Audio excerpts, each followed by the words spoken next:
This is going to be a reasonably in-depth discussion about the techniques of folding and prepping your dough. So we're going to look at the steps of how to make a hybrid sourdough or levain bread. So for me, this schedule would be about 10:30 in the morning, as I'm going to make my sourdough tonight and it'll be ready for the next morning's bake. So we've got to get the starter going. This one I'm using a 20% starter with 100% hydration, which means it's equal water to flour that I add to the starter. So this recipe is 80 grams of starter with 500 grams of 100% hydration. Just follow the instructions for your sourdough starter for whatever recipe you're using. But this is how I make my starter. This will be about 7 to 9 hours fermentation. And you'll ferment this mix at room temperature. And that'll bring you to a nice sweet but slightly tangy bread flavor.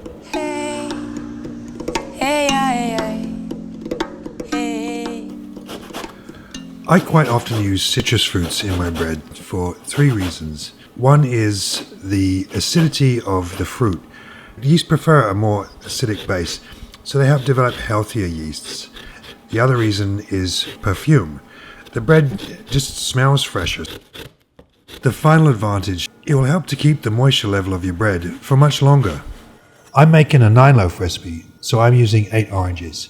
If this was a 3-loaf recipe, I'd probably use maybe 2 or 3 at the most. And when you use them, try and think of the flavors of your flours and how you want to complement either the nuttiness of the flour or the sweetness of the flour.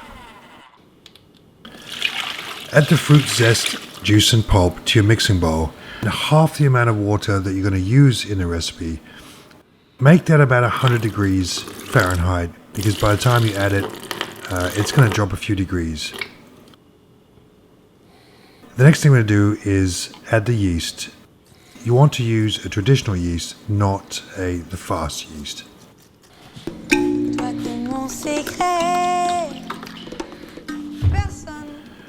I'm adding some molasses to this recipe to complement the beautiful Ezekiel flour that I'm using from Daybreak Mills. So much richness and flavor. It's an amazing flour. This is a good stage if you want to add some honey or other flavors that you think might complement your loaf. To be conservative, try and stick to 10 grams of honey per loaf. Once everything's in there, just cover with a lid and let that sit for 10 minutes. After about 10 minutes, it can be a bit longer, maybe 15 is fine. You're going to add the starter, the levain. This is the tartine baking method of liquidizing the starter before you add the flour. The reason why we add half the water first is because over the 10 or 15 minutes that your dry yeast is hydrating, the temperature is going to drop. And it's important to have your temperature at the right point when you add your flour, because this is what makes the bulk fermentation stage run on time. And then you're going to add your remaining liquid, and this again should be around about 100 degrees, because at this size of vessel I find that it drops a few degrees, but in your container it might be different, so start yours maybe at 95 degrees. You can do a temperature check. But you'll find it'll be between 85 and 95 degrees, which is good. Come, caress my skin, oh caress my So add your flour and try and tip it in carefully. I find sometimes it just will leap in a big lump. So just tap it in and then you're going to mix it together. Run your fingers over the top of the flour once it's inside the bowl, just to kind of disperse the flour evenly over the top of the water. Then you want to start digging into the flour and water together. You really do want to squeeze your fingers when you're doing this, and just start grabbing and feeling the bottom. So really work all the dough together, making sure that the liquid is evenly dispersed. This happens actually quite quickly. And as that develops, you're then going to start to fold the flour. So you're going to be digging underneath and folding it over the top. You'll be surprised how the flour actually starts to stick together in a lump. So this whole process should only take about 5 minutes tops. And you're just folding it from the center over the top. Don't worry about the flour sticking to your hands. we're just going to use some water to clean off our hands and pat down the mixture. And now you should leave this for about 30 minutes so it can fully hydrate. That's called the autolyse. I found it more successful using the salt addition after the autolyse. So in the autolyse period, without the salt, you're giving the yeast and the bacteria a chance to bond in the flour and give a better flavor development. Sprinkling some water on top of the salt just helps break that down, and then pushing it into the dough with your fingers just gives it a nice even dispersal. And one of the reasons why we start with the hydration level slightly lower than what we want it to be is so we can continually add water as we go. The next thing you want to do is really dig underneath the dough and just loosen that off the bottom and work your way around the bread until you can feel it's fairly loosened off the bottom. Once that's done, you can begin your folds. Reach underneath into the center of the dough, kind of squeeze and lift it up, and as you're squeezing, just gently stretching it over the top.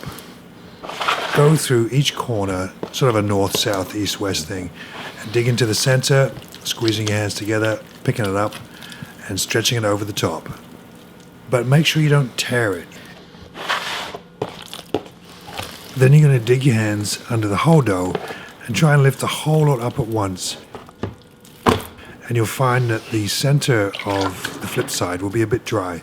And this is where you can just add some more water, just wet your hands and flick it in, and then stretch that dough out so it sits evenly in your bowl. As you press down and stretch out the dough, you're still working at stretching the gluten, which is what the main part of the fold is for. As we're doing these folds and stretches, we're also redispersing the heat throughout the dough so the yeast can keep fermenting at an even temperature.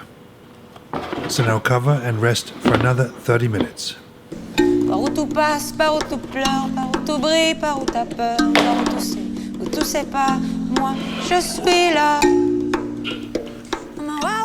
Always heavily wet your hands before you begin folding. You'll find on this second fold that the dough should feel slightly silkier and a little bit more easy to control. This is the gluten developing and the fermentation happening all at the same time. With each bread recipe you try, you'll find there'll be different stretching abilities of the dough. A good idea is to do the same recipe 2 or 3 times just to really understand what the dough feels like when you're going through the folding process. The more you can stretch the dough without tearing it, the stronger the air pockets are in your bread and the more spring back you get from the loaf. And then you'll get good glossing in your bubble cells inside the bread. And again, let this rest for another 30 minutes.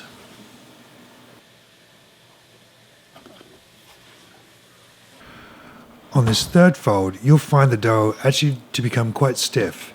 So you have to move a little bit slower, but you can still squeeze and pull, but don't stretch it too far. Again, you don't want the dough to tear. Some recipes require 2 folds, some 3 folds. Some recipes require even being folded 4 times, once every 20 minutes. But I found with this recipe, 3 folds is good enough. But as it firms up, you know your dough is hitting the point when you need to now let it rest for an hour before you begin shaping. The stone ground flours at Daybreak Mills are quite exceptional.